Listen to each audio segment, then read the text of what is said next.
Good morning. Good morning. Here we are, finally. Yes. We started off with a bit of delay on Serge's part because of mom or baby keeper possibly a bit late. And then I had a series of problems stacked upon each other with the technology. hmm Finally, I got it sorted, and now there's some construction work in the background in Belgium. Yeah, they're fixing the road. So, But we remain determined to try to do a podcast today. And what is the topic we're going for? yes, we were talking about self management. How do we create self managing teams? What does a self managing team look like? How do they work? How are they successful? Those were kind of the ideas that flew around, right? Yeah, I think you used the first float. You floated, I think, self-managed environment or something possibly, Yeah, yeah. or self-managed systems even. So you didn't even use the word team. That really attracted my interest, I have to admit. Yeah, the idea that I had to Magnus was how do you create an environment where self management comes to life? That was kind of Mhm, the mhm. idea. Yeah. And what's the self-managed and how would? Yeah, there's so much to define here. So I'm guessing we're saying that we mean that this is a group of people or a team that doesn't need external management to do the work they should do. That is, they are autonomous somehow. Exactly. What Um, more would you characterize it with? A self-managed system. yeah, it's people choose kind of what they do, when they do it, how they do it, and where they do it, as long as it fits the picture and it delivers the outcome that is expected from them. And then I'm also kind of hinting to the context already. For me, then you use the word autonomous, which is kind of the same, I guess, or it is the same. For me, autonomous means that we are self-managing autonomous, but also we receive a framework and a context in which can move around, and that we have a clear purpose or a clear goal to achieve. So that's Mm. those things are important. I mean, I've researched this a lot, and some thoughts come to mind. Management is an invented concept. Bas Wadek, Craig Larman, they wrote it in their book. And management is an invented concept. Yes, leadership though, or hierarchy is something else. According to Professor Robert Sapolsky, in our biology, we always do ranking in any group of people, but it's very complicated and complex and multifaceted. And to contrast that, sometimes when you draw an organization, you have a hierarchy with someone at the top. That's not really supported. That's not how it works if we naturally collaborate. Someone might be the leader, but not for all domains of decision making. No? But somehow, in some company context, just because you're on the top, you're expected to do decisions where there's no logical reason why you might be equipped to doing that. Maybe it's a leftover from principles of scientific management. Do you think so? Like I educated manager helps really skilled hand craftsmen. Yeah, there's a lot in what you just said, but to answer your question, the last one, I absolutely think so, yes. So, one of the ideas of the principles of scientific management is that the skilled manager teaches the unskilled um, employee Mhm. to do his. In that time, they were all males, so to do his job. Um, which made a lot of sense in the time, because very often management roles were educated and laborers were not educated. They were even often illiterate. So it was kind of logical. But those ideas were basically taken into the organizations also in the let's say now the 100 years that followed, and that those but those ideas are still there. And then another thing that comes to mind now is the Peter Principle. So we are all promoted until our level of incompetence. Where specialists also naturally, because they are specialists, become the leader or manager of a group, and do not necessarily have that skill to lead or manage. And maybe would even for themselves be better off in staying in that specialist role. But then coming back to what you said in the beginning, Magnus, it's also that why should those people be making the decisions? It's hard for those people. They often don't have all the information. And then we come back to self-management, where the people that are closest to the work get the empowerment, the autonomy to make those decisions themselves. Right. Because they know, right? I mean, yes. To unpack that a bit, in the biology of our behaviors, the human condition, or if you will, we are very, very automatically attuned to figuring out these ranking systems in a multitude of different domains. And if we remember, for instance, a school setting, in some type of subject, you knew one particular person might be the best one in maths, for instance. But then you had the sports, and it's a different person. And then you have the break, and it's a different person again that seems to be leading. And this is more natural, or this is the way we have. It's not like in those corporate hierarchies where there's one manager that rules them all. And you might think that we know that this is the case, but it seems to me that we are still leaning upon subconsciously. It's like we're tricked by this hierarchy diagram. Get rid of that. Here's another contrast. There's no hierarchy, or completely unhierarchical or flat. And I guess to be positive about that, the intention is to try to say that there's no appointed authority necessarily. But that has flown into a bad direction, because there will always be someone that takes the lead. Self-managed systems will not work if no one is, and you can change it over time and for different topics, who is the most experienced one. But great teamwork, you change who is leading depending upon what type of decision you're making. But everyone is involved. Yeah, absolutely. I think I love the point you make. We are all leaders. I took that from Seth Godin's little book called Tribes.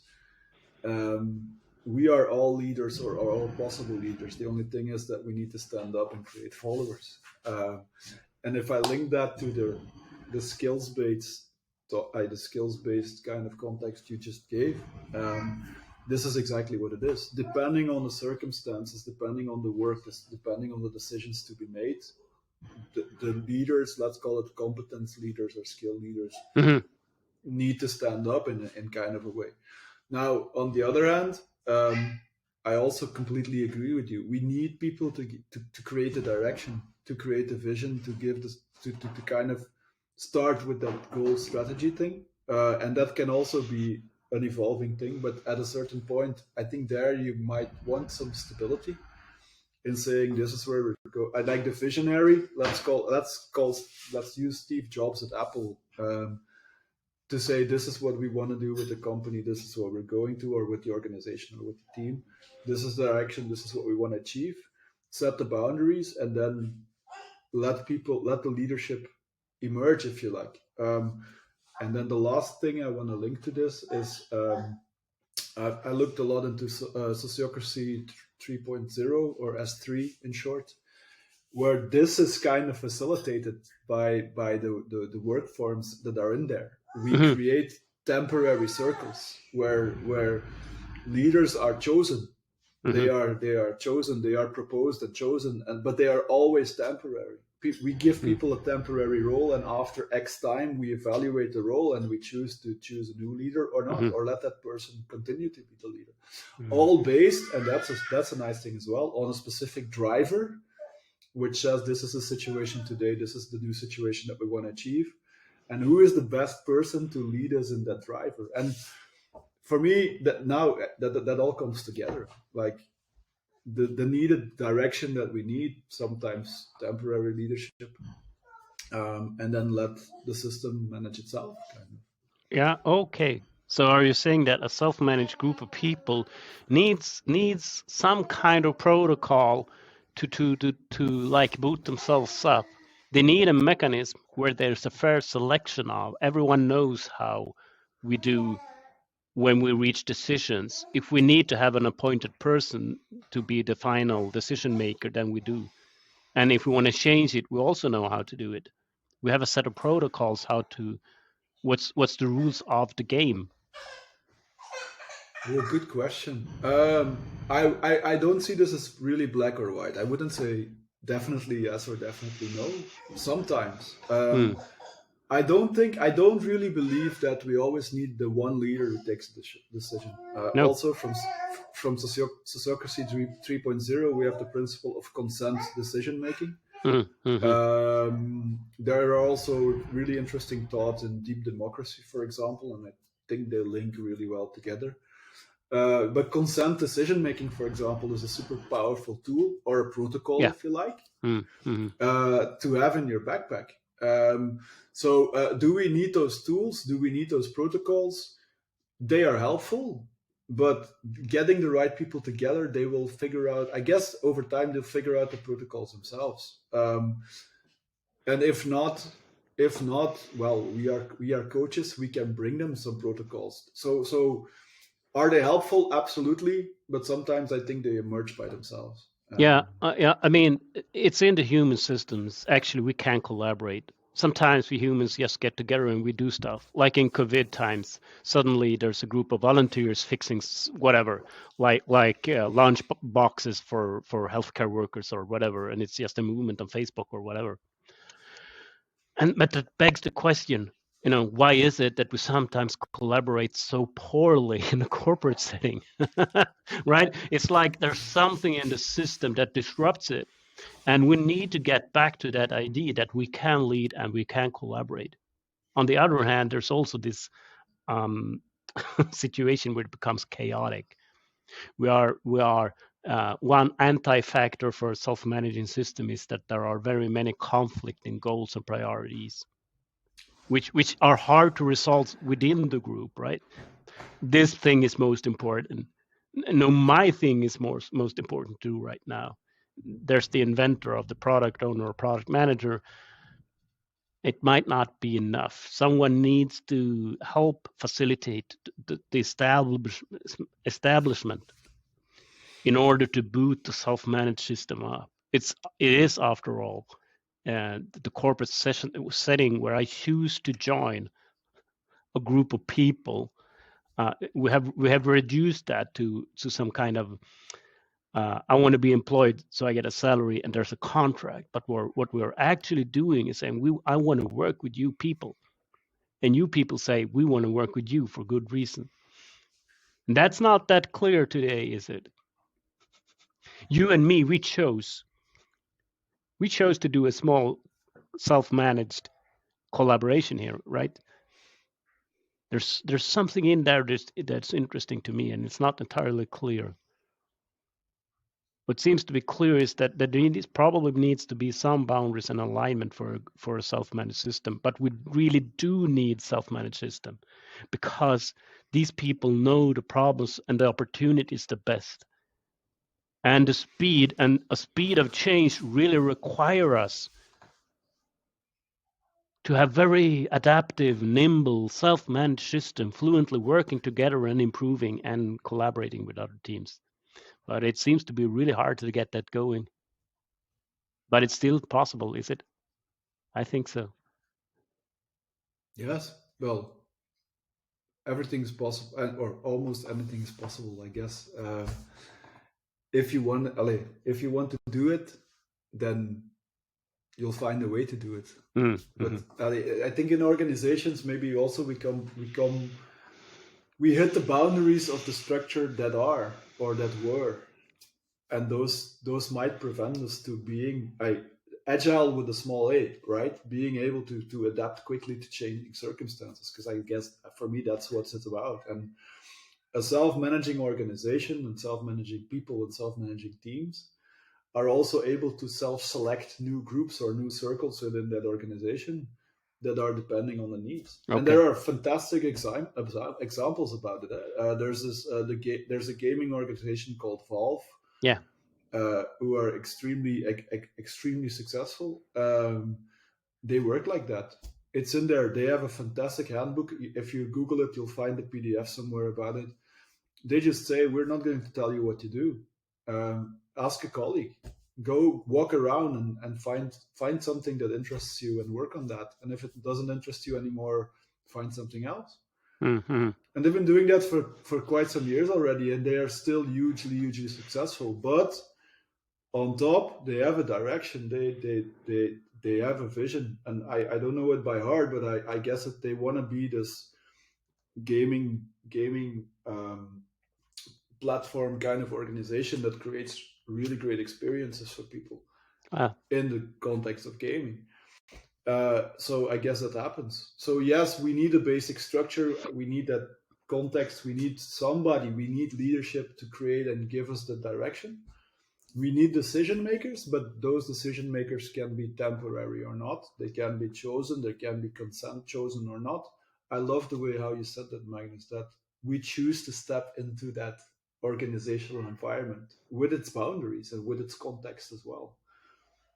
But instead of just it being a job, it should be something that also creates purpose and belonging for itself. Yeah. But what the Valve example? What is a typical counter reaction then? Well, I've heard like, yeah, that's a very particular situation. You need to be very selective with who you employ in that case, and it wouldn't work here because of this and that. And how do you keep track of economy? Or they have some product that is giving them the base stream all the time, so they can risk it. Or I've heard a lot of counter arguments, like it's a pipe dream to have that example working over here. But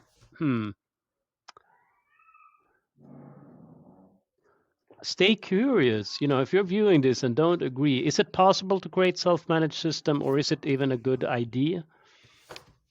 Yes, it's a good idea. It's actually needed because we have a very different context nowadays. Highly educated people working in complex systems. It doesn't really work anymore to have the principles of management of a stable like 110 years ago. So we need to be very curious about self-managed systems and how they emerge. I'm thinking about Glenda Young. She has done work in human HSD, I want to say, human system dynamics, and she's into this science of complexity and unpredictability. And there are some answers there as well. And she has established a model, or they have, container differences and exchanges. And with that terminology, you can find the size of the container, also known as a team, and you have the exchanges. If it's too open, there will be no collaboration. But if everyone is the same, it will be stagnant. And so I don't really know this. I will read more. But there is science, and there are examples that you can boot systems up. What if you could? What if you could maximize the potential in any individual or team to build highly effective teams, maybe, or have teams become highly effective by their own choosing?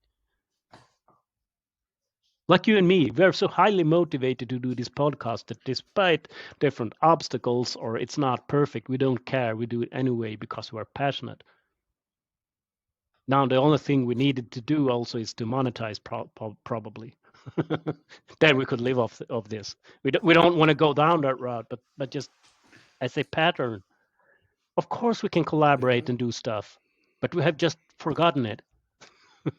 Yeah. But if we would, I think this is a really good one, and it maybe brings us to the closure of this episode as well. Like, let's say that we started this podcast out of interest, out of passion, because we like the conversation that we are having, and we thought this might bring value to the world, right?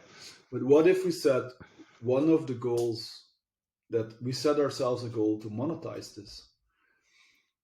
then that would be a goal that we together with the two of us self-manage towards, right? Hmm. Yes. And I think that's the whole thing. That's the whole. What do we want to achieve together, and then let's figure it out together, Hmm. and not say we need to achieve this, and this is exactly the 17-step process and procedure that you need to follow to get there, right? Because I know, because I've been here for 20 years. Well, so that's, I think that's all, the whole idea again. And then maybe that's my wrap kind of thought around this. We've used the word organization a lot, but I want to throw that away. And I got this inspired by Francis Laleman, who's been a great teacher for me over the past years, both as a trainer and in all the content that he published. He says it's not about organizations anymore; it's about organisms. Yeah. Hmm. They emerge and they evolve, and they groups start and disband, and still the organizations continue to thrive. And you don't have to become Valve or Spotify or whatever company is in the news over a day, but you can try. You can create your own small pockets and see how that works for you, and draw empirically on that, and adopt and adapt, or inspect and adapt until it works for you. There's always a possibility. That's what I think. Thank you. Yeah, so self-managed systems, self-managed environments and teams. Can they exist? If so, why? Why not? What to you are factors that promotes it, or what are factors that makes it not happen? There's a lot of research, and there's many examples it can work, and you can learn, and I can learn. I need to learn, in fact, because I'm not done by any way. I think there's a lot to learn from sciences like how we work, how we behave, and psychology possibly, or I don't know. So give us some feedback, please, and thanks for watching. Now, if you did, I hope it was valuable time for you. It was for us. Thank you.